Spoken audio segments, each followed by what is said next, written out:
They say every neighborhood has that one neighbor who thinks they're the sheriff. Ours had Doyle Mason. He strutted around like he carried authority, clipboard under one arm, phone always ready to snap evidence. He wasn't voted in, wasn't given a title. He just declared himself the HOA watchdog. And last week, he pushed his luck one step too far. Grandpa wasn't the type to look the other way. Before we get started, drop a comment with where you're watching from. Let's see how far this tale travels. It began with the creak of our side fence just after dawn. I was barely awake pouring cereal when Grandpa, rocking on the porch, muttered, "There goes Doyle again." Sure enough, the man was clambering over like a thief, snapping photos of Grandpa's vegetable patch. Tomatoes of all things. According to Doyle, they broke community standards.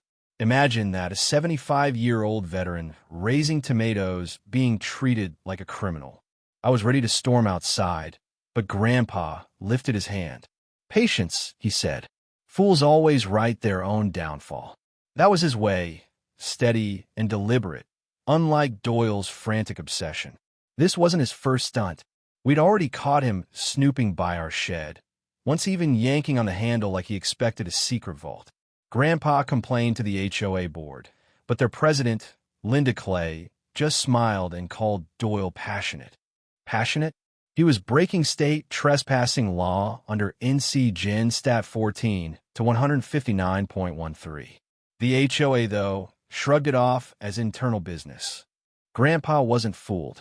He rang the sheriff, but the deputy explained the catch. Unless Doyle was caught red-handed and charges filed immediately, it was just our word against his. That's when Grandpa went quiet and started tinkering in the garage. For 3 days, he hummed old tunes, sketching, wiring, measuring. By the 4th day, our iron gate had a new upgrade. Low-voltage electric wiring, fully legal under state code, as long as it was marked. Grandpa even posted a big yellow sign. Electrified gate, do not touch. Right on schedule, Doyle crept back before sunrise. I crouched at the window, pulse racing, while Grandpa sipped his coffee on the porch. Doyle muttered about violations, grabbed the gate, and zap.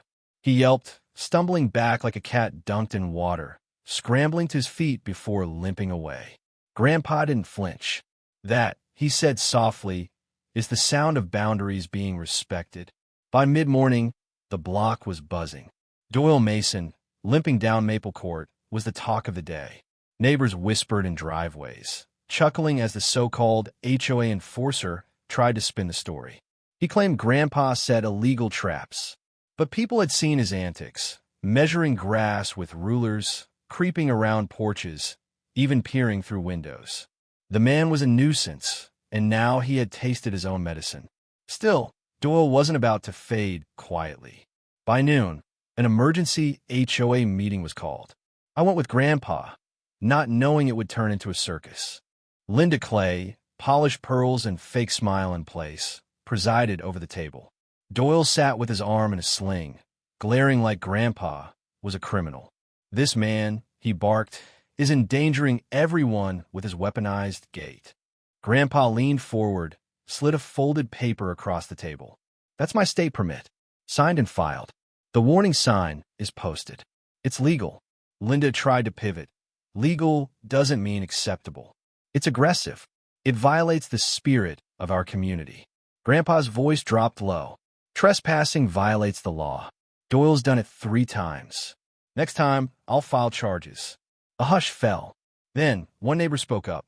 "He came into my yard measuring my bushes." Another added, "He photographed my kids' bikes." The tide turned. Doyle's face burned crimson. Linda banged her gavel, flustered. Grandpa just said, "You gave him free rein. Now he's learned why that was a mistake." Doyle didn't take the humiliation lightly. For the next 2 days, he circled our street in his dented pickup, slowing in front of our house like a vulture. Grandpa ignored him, sipping coffee on the porch. On the 3rd night, I heard clanking near the gate. I peeked outside. There he was, flashlight in one hand, bowl cutters in the other, muttering under his breath. He was actually going to break in. Grandpa was ready. From his rocking chair, he pulled a remote. "Watch closely, kid." The moment Doyle clamped the cutters, Grandpa pressed the button. A surge snapped through the wires, and Doyle yelped, dropping the cutters and falling in the mud. Grandpa calmly raised his phone, camera rolling. Every curse, every slip, caught in perfect HD. But Doyle wasn't done. He dialed 911, shrieking about attempted murder. Within minutes, red and blue lights painted the street. Officers approached, scanning from Doyle, muddy and panicked, to Grandpa, still rocking in his chair. "Sir, is that gay electrified?" one asked. "Yes," Grandpa replied evenly. "Permitted, posted, and documented. Here's the paperwork. And here's the video." The officer watched Doyle cut the wires and shock himself on camera. His partner raised a brow. "So you trespassed? With bolt cutters?" At midnight, the law was crystal clear: trespassing, vandalism, attempted theft, and a false police report. Doyle was cuffed on the spot. Neighbors gathered, and this time they weren't whispering. They were clapping. Grandpa leaned back, sipping coffee like nothing happened. "Sometimes," he told me, "all justice needs is a little spark." Doyle, red-faced and rambling about conspiracies, sat in the cruiser, his self-appointed authority stripped away. The very gate he tried to tear down ended up being the trap that ruined him. Because when you come after a man like Grandpa, you don't just lose, you set off the chain reaction that topples your whole game.